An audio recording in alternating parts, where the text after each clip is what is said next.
So this is USDCAD Analysis for Monday, 16th of October. I'm starting on the monthly time frame. This is pretty much it's going to have a bit of a larger overview before going on to the execution time frame.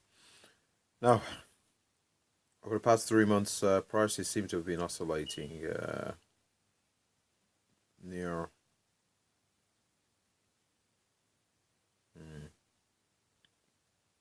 in around the 125 level. We did have a bit of a sell-off in September, but we immediately bought back up. We tried to push higher in October, but sellers have stepped back into the market. So on the higher time frame here, currently, would use the pin bar as a possible reversal. There's been a trend change, but if we do see it as a temporary thing, temporary buyers are coming to the market. Not long before there's a continuation of downside. We would be bearish. Overall, the chart does look bearish. Now, with regards to the weekly, can be seen here, we broke out of the channel. We do seem to be putting in what appears to be a reversal in around the 200 period moving average.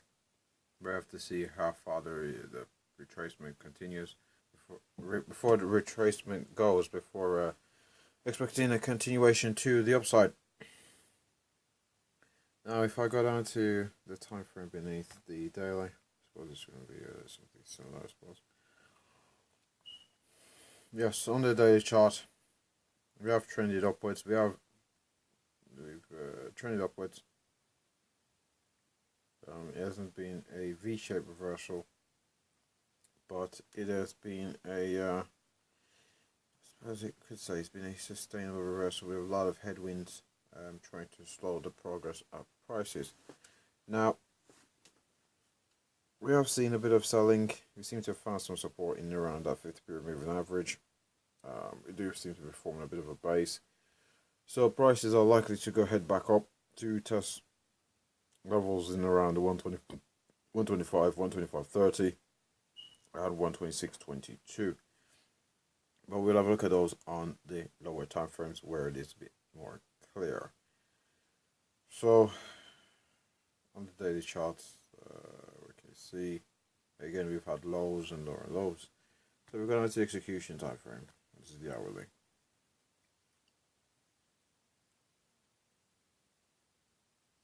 Prices do seem to be contracted between the high time frame moving average and the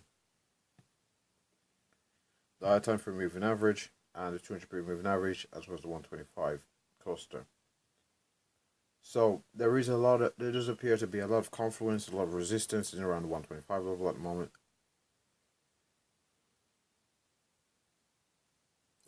Where we are oscillating. Now, the fact that we've touched the high time frame moving average twice now, I suppose you could possibly say that's a worrying sign. But unless we go to retest it again down at 124.60, so it's reasonable to expect a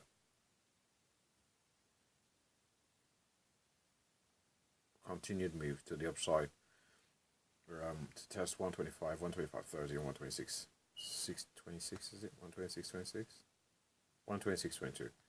Now, if we do go down for a third test of this moving average, I would expect a break. So a breakdown to 124.26, beneath which 123.34 would be the targets. But let's just get the there it is. Usually when you see moves like let's just get this right. Usually when you see moves like this one, we normally see breakdowns to the downside. Let's see down. Yes, we normally see breakdowns of prices, but we do appear to be heading towards another retest of 125 and that 200-period moving average, so it could be painful.